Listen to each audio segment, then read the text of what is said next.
اعوذ باللہ السمیع العلیم من الشیطان اللعین الرجیم بسم اللہ الرحمن الرحیم الحمد للہ وکفا والسلام علی عبادہ الذین اصطفیٰ خصوصا علی محمد المصطفیٰ وأہل بیتہ الطیبین الطاہرین المعصومین الشرفاء انہم سفینۃ النجاة ومصباح الہدى اما بعد فقد قال اللہ تبارک وتعالی فی محکم کتابہ المبین وهو اصدق الصادقین بسم اللہ الرحمن الرحیم وإنک لعلی خلق عظیم۔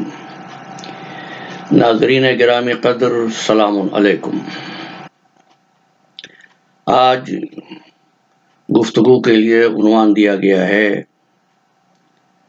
اخلاق، اور جو ہمارا مقصود ہے وہ ہے مسلمانوں کے اخلاق۔ عربی زبان کا قاعدہ یہ ہے کہ ہر لفظ کا ایک مادہ ہوتا ہے۔ اخلاق کا مادہ ہے 3 حروف پر خ، لام، قاف۔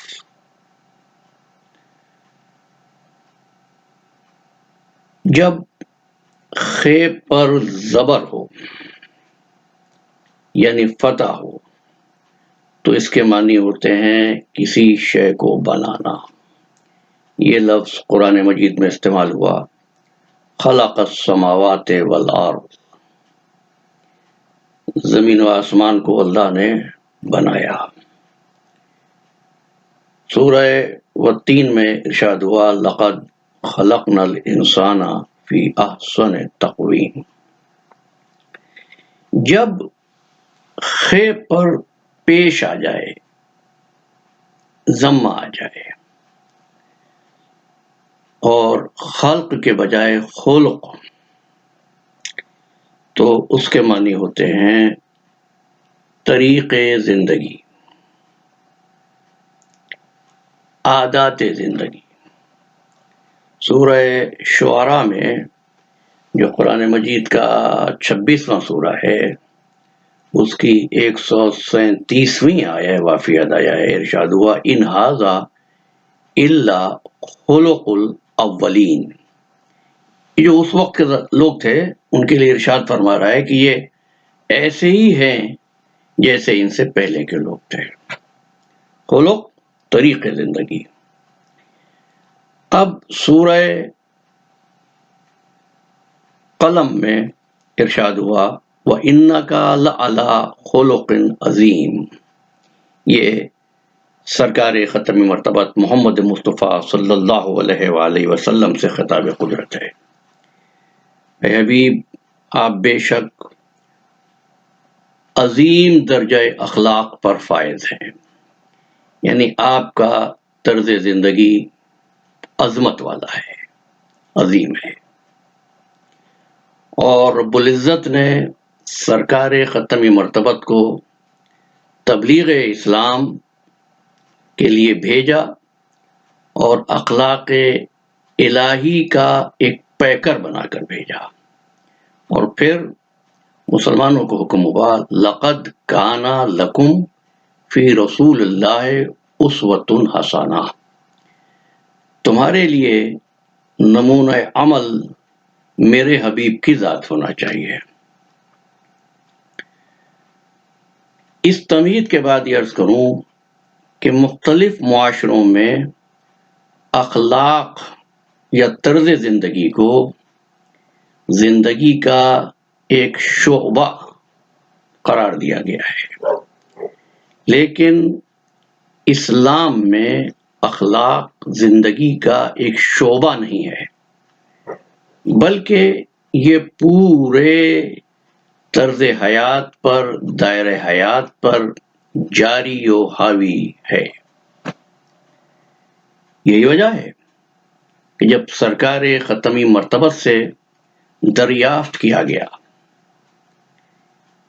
یا رسول اللہ آپ کی بعثت کا مقصد کیا ہے، تو آپ نے فرمایا انی بعثت لأتمم مکارم الاخلاق، میں تم لوگوں میں مکارم اخلاق کو مکمل کرنے کے لیے مبعوث کیا گیا ہوں، اخلاق کو کامل بنانے کے لیے بھیجا گیا ہوں۔ اب وہ غرض تخلیق بھی آپ کے ذہن میں ہے، وما خلقت الجن والانس الا لیعبدون۔ ناظرین گرامی، میں نے یاد اس لیے دلایا کہ عبادت بھی زندگی کا شعبہ نہیں ہے، اخلاق بھی زندگی کا شعبہ نہیں ہے، دونوں کو زندگی کے ہر لمحے میں موجود ہونا چاہیے اور زندگی کے ہر معاملے پر نافذ ہونا چاہیے۔ اور اگر یہاں تک آپ میرے ساتھ ہیں اور میں آپ کو سمجھا سکا ہوں تو اب آپ سے عرض کرتا ہوں، اخلاق کے اس وسیع تصور کی وجہ سے دوسرے معاشروں کی طرح اسلام میں اخلاق معاشرتی اقدار کا نام نہیں کہ جس کی بنیاد رواج یا ثقافت پر ہو، بلکہ اسلامی معاشرے میں اخلاق کی بنیاد وحی الہی پر ہے، وحی الہی جس کا نمائندہ ہمارے آقا محمد مصطفیٰ صلی اللہ علیہ وآلہ وسلم کی ذات ہے۔ ایسی ذات جس کے عظیم تر اسوہ حسنہ کو الفاظ میں بیان کرنا ممکن نہیں ہے۔ اسی شخص نے آ کر مولائے کائنات حضرت علی ابن ابی طالب علیہ السلام سے دریافت کیا، یا علی، اخلاق محمدی کی فہرست بنا دیجیے۔ مولا علی نے ارشاد فرمایا کہ سائل، تو دنیا کی نعمتوں کی لسٹ بنا دے۔ اس نے ہاتھ جوڑ کر کہا، یا علی، انسان کے لیے کب ممکن ہے کہ وہ دنیا کی نعمتوں کو شمار کر سکے؟ وہ تو بے حد ہے، بے شمار ہے۔ فرمایا مولا کائنات نے کہ تو اس شے کی فہرست نہیں بنا سکتا جس کو رب العالمین نے اپنے کلام میں قلیل ارشاد فرمایا ہے، متاع الدنیا قلیل، اور مجھ سے کہہ رہا ہے کہ میں اس کی فہرست بناؤں جس کو رب العالمین نے عظیم قرار دیا ہے۔ پھر آپ نے اس آیت کی تلاوت فرمائی، وَإِنَّكَ لَعَلَىٰ خُلُقٍ عَظِيمٍ۔ اب یہاں پر ایک تصور جو آپ کے اذہان عالیہ تک پہنچانا چاہتا ہوں وہ یہ ہے کہ عام طور پر سمجھا جاتا ہے کہ اچھے، دلکش، دلوں پر اثر کرنے والے میٹھے میٹھے لہجے میں بات کرنے کا نام اخلاق ہے، اور ایسا خیال ان کے ذہنوں میں آتا ہے جو اخلاق کو زندگی کا شعبہ سمجھتے ہیں، جو پوری زندگی کو اخلاق کے دائرے میں محصور پاتے ہیں، ان کا یہ خیال ہرگز نہیں ہو سکتا۔ اس لیے بعثت رسول کا مقصد اخلاق، یہ بات آپ کے ذہن میں۔ کس کے اخلاق؟ اس انسان کے جس نے کلمہ توحید و رسالت زبان پر جاری کر لیا ہے۔ یہ انسان، اس کی ذمہ داریاں دوسری مخلوقات سے قطعی طور پر مختلف ہیں۔ دوسری مخلوقات معاشرہ بنانے کے لیے مجبور نہیں ہے، لیکن انسان اپنی طبیعت میں متمدن پیدا کیا گیا ہے، مدنی الطبع، یعنی یہ اکیلا نہیں زندگی گزارتا، مل جل کر زندگی گزارتا ہے۔ یہی وجہ ہے کہ انسانوں کے بچے، حالانکہ انسان اشرف المخلوقات ہے، انسانوں کے بچے نہایت کمزوری کی حالت میں پیدا ہوتے ہیں۔ جانور جو انسان سے پست ہے، اس کے بچے پیدا ہوتے ہی عامل ہو جاتے ہیں اپنی جبلتوں پر اور عادات پر۔ مچھلی کا بچہ پیدا ہوتے ہی تیرتا ہے، مرغی کا بچہ پیدا ہوتے ہی زمین میں چونچ مار کر رزق تلاش کرتا ہے۔ انسان کا بچہ کمزور کیوں بنایا؟ اس لیے بنایا عزیزان محترم کہ اسلام انسان سے تقاضا کرتا ہے کہ معاشرہ بنا کر اجتماعی زندگی گزارے۔ اس اجتماعی زندگی میں انسان کا واسطہ سب سے پہلے اپنے والدین سے اور اپنے گھر والوں سے پڑتا ہے۔ یہ اخلاق انسانی کا پہلا مرحلہ ہوگا کہ وہ اپنے گھر والوں کے ساتھ، اس میں ماں باپ بھی شامل ہیں اور بہن بھائی بھی شامل ہیں، ان سے کس طرح پیش آتا ہے اور معاملات میں توازن کو کیسے برقرار رکھتا ہے۔ پھر جب یہ انسان بالغ ہوتا ہے اور اس کی زندگی آگے بڑھتی ہے اور ایک عائلی زندگی گزارتا ہے، یعنی اس کی شادی ہو جاتی ہے، اس کے بیوی بچے ہوتے ہیں، اب اس کا معاملہ اور روز و شب کی زندگی میں واسطہ پڑتا ہے اہل و عیال سے۔ جب یہ رزق کی تلاش میں اپنی جائے ملازمت پر پہنچتا ہے تو اس کا واسطہ پڑتا ہے ان رفقائے کار سے جن کے ساتھ یہ کام کرتا ہے۔ بات آگے بڑھتی ہے، پھر جس جگہ پر یہ سکونت اختیار کرتا ہے مکان، وہاں پر اس کا واسطہ پڑتا ہے اپنے ہمسایوں سے،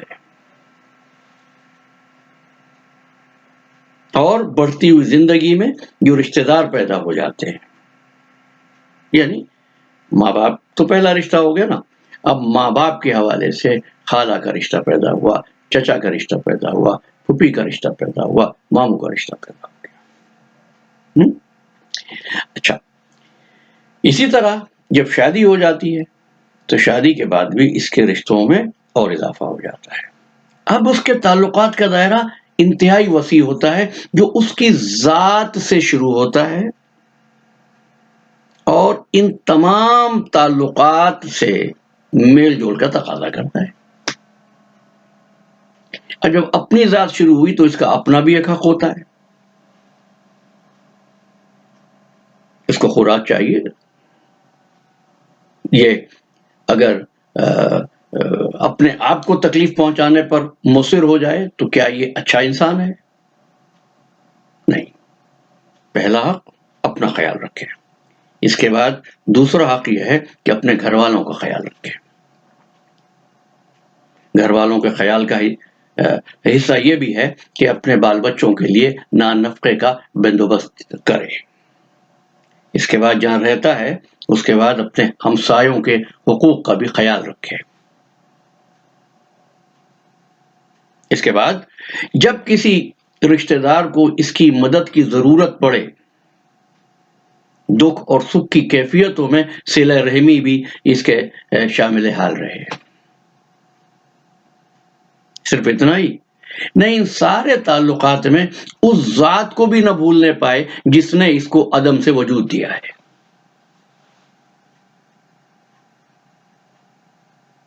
اب آپ سے کہتا ہوں کہ باتیں میٹھے لہجے میں کرے،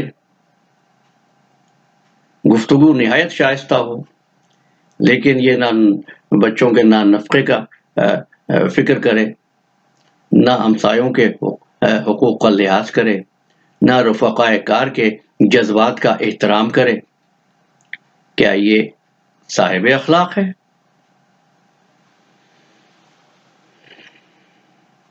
نہیں۔ اس لیے میں نے ابتداءً عرض کیا کہ چکنی چپڑی باتیں کرنے کا، میٹھے لہجے میں گفتگو کرنے کا نام اخلاق نہیں ہے۔ اخلاق نام ہے ان سارے تعلقات کو ایسے متوازن رکھے، یاد الہی سے غافل نہ ہونے پائے، اہل و عیال کے نان نفقہ اس کے ذہن میں رہے، اس کے انتظامات کرے، صلہ رحمی کا خیال کرے۔ جب یہ سارے امور کو توازن کے طریقے سے بیلنس کر کے انجام دیتا ہے تو پھر یہ ہوتا ہے اخلاق پر فائز۔ اب ایک شخص ہے، پوری رات نماز شب پڑھتا ہے، تہجد گزار ہے، واجب روزے ایک طرف مستحبی اور سنتی روزوں کا بھی خیال رکھتا ہے، لیکن رات بھر عبادت کرنے کے بعد جب صبح ہوتی ہے تو یہ سو جاتا ہے، بجائے اس کے کہ اپنے بال بچوں کے لیے روزی کا انتظام کرے، یہ سستی کا شکار ہو کر ان کے لیے میز پر بریڈ اینڈ بٹر مہیا نہیں کر سکتا۔ کیا یہ عبادت گزار ہے؟ کیا یہ با اخلاق ہے؟ کیا یہ کتنے شائستہ لہجے میں بات کرتا ہوں؟ نہیں، یہ صاحب اخلاق نہیں ہے۔ ایک ایسا ہے جو اہل و عیال کے نان نفقے کا تو بندوبست کرتا ہے، اسے نہ خدا یاد ہے نہ خدائی۔ کیا یہ اخلاق کے درجے پر فائز ہے؟ نہیں۔ اچھا، یاد الہی بھی کرتا ہے اور بیوی بچوں کا بھی خیال کرتا ہے، لیکن اس کے ہمسائے اس سے عاجز ہیں۔ کیا یہ اخلاق کے درجے پر فائز ہے؟ نہیں۔ ان میں سے کوئی صورت بھی اخلاق حسنہ کی نہیں ہے، ان صفات کی نہیں ہے جس سے انسان متصف ہو کر انسان کہلانے کا مستحق بنے۔ ہاں، احباب پوچھتے ہیں کہ وہ جو نماز شب پڑھتا ہے، تلاوت قرآن کرتا ہے، تو کیا اس کا کوئی مقام نہیں ہے؟ ہاں ہے اس کا مقام، لیکن آپ سے عرض کر دوں، چراغ ایسا ہونا چاہیے جو گھر میں کمرے میں ایسی جگہ پر لگا ہو کہ اس کی روشنی ہر طرف جائے۔ اس نے عبادت الہی کر کے ایک خانہ تو روشن کر لیا حقوق اللہ والا، لیکن حقوق العباد اس نے نظر انداز کر دیا۔ اچھا صاحب، حقوق اللہ کا بھی خیال، حقوق العباد کا بھی خیال، لیکن حق النفس کا خیال نہیں ہے۔ اس کے پاس وسائل ہیں، اچھا کھانا نہیں کھاتا، بخل سے کام لیتا ہے، اپنے آپ کو اذیت دیتا ہے، یہ بھی نہیں ہے۔ اسلام میں اخلاق کی تعریف یہ ہے کہ جتنے فرائض ایک انسان پر بحیثیت انسان کے عائد ہوتے ہیں، واجب ہوتے ہیں، لازم ہوتے ہیں، ان سب کو اس طرح انجام دے کہ نہ یاد خدا سے غافل ہونے پائے، نہ حقوق اہل و عیال سے صرف نظر ہو سکے، نہ ہمسایوں کو یا رشتہ داروں کو اس سے تکلیف پہنچے۔ یہ 3 حقوق ہیں جو انسان کے ذمہ ہیں۔ اس کو اصطلاحاً کہا گیا حقوق اللہ، حقوق العباد، حقوق النفس۔ حقوق النفس انسان کا اپنا حق، اس کے لیے سونا ضروری ہے، جاگتا رہے، نہیں بیکار ہے۔ اللہ کی یاد، صلاۃ ادا ہوتی رہے، صیام کا اہتمام رہے، حج و زکوٰۃ اس سے کے ذہن سے نہ نکلنے پائے۔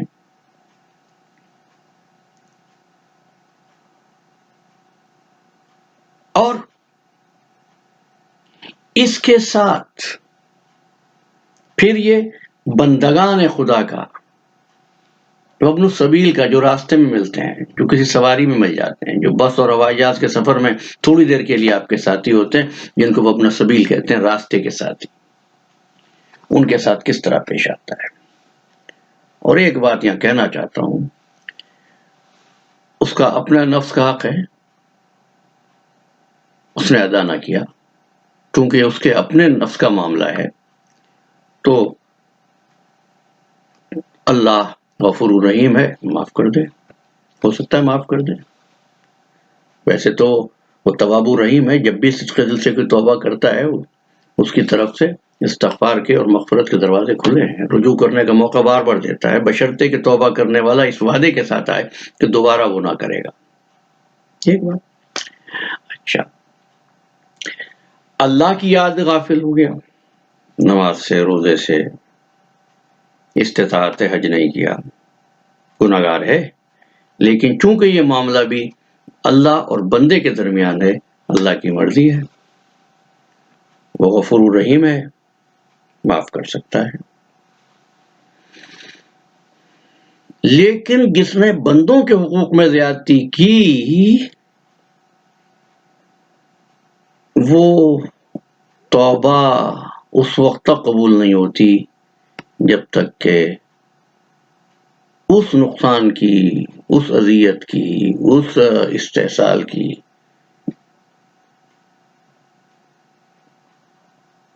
تلافی نہ کر دی جائے۔ آپ نے ایک حدیث سنی ہوگی، جو کوئی حج بیت اللہ بجا لاتا ہے وہ ایسا پاک ہو جاتا ہے جیسے ماں کے پیٹ سے پیدا ہوا۔ بے شک سنا حدیث ہے، لیکن اگر کسی کا حق مار کے کوئی حج پہ گیا ہے تو وہ یہ نہ سمجھے کہ یہ گناہ بھی معاف ہو جائے گا۔ وہ گناہ جب معاف ہوگا جب اب حق غصب کرنا چھوڑ دے اور اس حق کو ادا کر دے جو اس کے ذمہ ہے۔ یہ حق ہے زندگی کا۔ خاص طور پر یہ آخری عشرہ ماہ مبارک رمضان ہے، اس لیے کہتا ہوں اللہ کے بندوں کا خیال۔ روزے کی بھی ایک حکمت ہے، جب آپ کسی کی بھوک و پیاس کا خیال رکھتے ہیں۔ اس کے ساتھ اگر آپ کے پاس تمام تر وسائل حیات ہیں تو اپنے ان بھائیوں بہنوں کو نہ بھولو جو شاید اس عالم میں بھی نانے شبینہ کے محتاج ہوں۔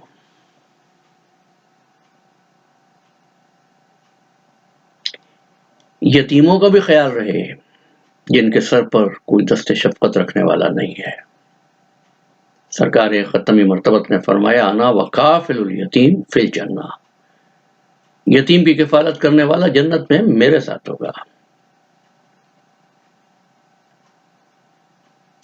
اور یہ ساری نیکیاں اس لیے انجام دے کہ میرے خالق کا حکم یہ ہے، اس لیے نہیں کہ معاشرہ کہے گا کہ صاحب فلاں صاحب دیکھیے کتنے عظیم ہیں، کتنا خیال رکھتے ہیں یتیموں کا، کتنا خیال رکھتے ہیں محتاجوں کا، کتنی خیرات دیتے ہیں۔ اس میں دکھاوا نہ ہو، ریاکاری نہ ہو، خالص رب العزت کے لیے ہو۔ بس ایک واقعہ عرض کر دیتا ہوں۔ سرکار ختمی مرتبت تشریف لے جا رہے ہیں غزوے پر، سائل آگے بڑھا اور آگے بڑھ کے پوچھا یا رسول اللہ فرمائیے اسلام کیا ہے؟ مل اسلام، اسلام کیا ہے؟ آقا دو جہاں نے ارشاد فرمایا، دیکھو سوال کیسا ہے کہ اگر مجھ جیسے آدمی سے بھی کوئی کہے کہ اسلام بیان کر دیجئے تو شاید میں یہ کہوں کہ اس کے لیے 5 منٹ کافی نہیں، 10 منٹ کافی نہیں۔ آقا دو جہاں، اسی لیے تو ان کی طرز زندگی کو ہمارے لیے اسوہ حسنہ قرار دیا گیا ہے۔ جی اگر کوئی نماز بھی پڑھتا ہے، روزہ بھی رکھتا ہے، حج کا اہتمام بھی کر لیا ہے، قرآن مجید بھی یاد کر لیا ہے، حافظ قرآن ہو گیا ہے، لیکن اگر دل میں رسالت مآب کا احترام نہیں ہے تو یہ ساری عبادت ہابط ہو جائے گی، اس کو بخشوا نہیں سکتی۔ فَلَا وَرَبِّكَ لَا يُؤْمِنُونَ حَتَّى يُحَكِّمُوكَ فِيمَا شَجَرَ بَيْنَهُمْ ثُمَّ لَا يَجِدُوا فِي أَنفُسِهِمْ حَرَجًا مِّمَّا قَضَيْتَ وَيُسَلِّمُوا تَسْلِيمًا۔ اے حبیب یہ مومن نہیں ہو سکتے جب تک اپنے تمام معاملات میں تجھ کو جج نہ بنا لیں۔ جب تو فیصلہ کر دے تو اپنے نفس میں کسی قسم کی تنگی، حرج محسوس نہ کریں، شک نہ ہو کہ میں مان تو لیتا ہوں لیکن یہ صحیح نہیں ہوا، نہ، ساری عبادت ضائع ہو جائے گی۔ اور عبادت کرنے کے بعد اگر یہ خیال آ جائے کہ اب اس سے میں دوسروں پر تفوق جتاؤں، تو یہ تفوق، یہ برتری کی خواہش، یہ جو تکبر پیدا کر دیے آ جاتا ہے طبیعت میں کبھی کبھی عبادت کی وجہ سے، کثرت عبادت کی وجہ سے، یہ ساری زندگی کی عبادت کو ضائع کرنے کے لیے کافی ہے۔ عبادت وہ ہے جس سے طبیعت میں عاجزی پیدا ہو، عبادت وہ ہے جس سے فروتنی پیدا ہو، جس سے انکساری پیدا ہو۔ اسی لیے اس امر کو مستحسن قرار نہیں دیا گیا کہ مستحبی عبادت کو کسی پر جتاؤ، اس سے تمہارے نفس کی خواہشات اور زیادہ مضبوط ہوں گی۔ نہیں، ان عبادات کا ذکر نہیں کرو کہ میں کسی سے جا کے کہوں میں نماز شب پڑھتا ہوں، اس میں کوئی بیٹھا اس تو میرا کتنا روپ پڑے گا کہ صاحب میں نماز شب پڑھتا ہوں، نہیں منع۔ کیوں؟ اب آئیے اسی واقعے کی طرف. اس نے پوچھا یا رسول اللہ بتائیے اسلام کیا ہے؟ آپ نے فرمایا اسلام کیا ہے؟ العبادت للہ والشفقت علی خلق اللہ. عبادت نام ہے اللہ کی عبادت کا اور مخلوق خدا پر شفقت کا. یہ دونوں چیزیں ہم کو کامل انسان بناتی ہیں. یہ چیزیں ہیں جو ہم کو اخلاق پر فائز کرتی ہیں. یہ چیزیں ہیں جو قربت الہی کا ذریعہ بنتی ہیں. تخلق باخلاق اللہ، خود کو اخلاق الہیہ سے متخلق کرو، وہ صفات پیدا کرو، وہ صفات جس میں تم کو خود نہ بتانا پڑے کہ میں سرکار دو عالم کی امت سے ہوں. تمہارا طرز عمل ایسا ہو کہ دیکھنے والا پکار اٹھے کہ واقعی یہ محمد مصطفیٰ صلی اللہ علیہ وآلہ وسلم کا پیروکار ہے. رب العزت ہم سب کو توفیق عطا فرمائے کہ اسوہ حسنہ سرکار ختم مرتبت سے اپنی تاریک زندگی کو روشن کر سکیں. ربنا تقبل منا انک انت السمیع العلیم بحق محمد وآلہ الطیبین الطاہرین وما علینا الا البلاغ. السلام علیکم ورحمۃ اللہ وبرکاتہ.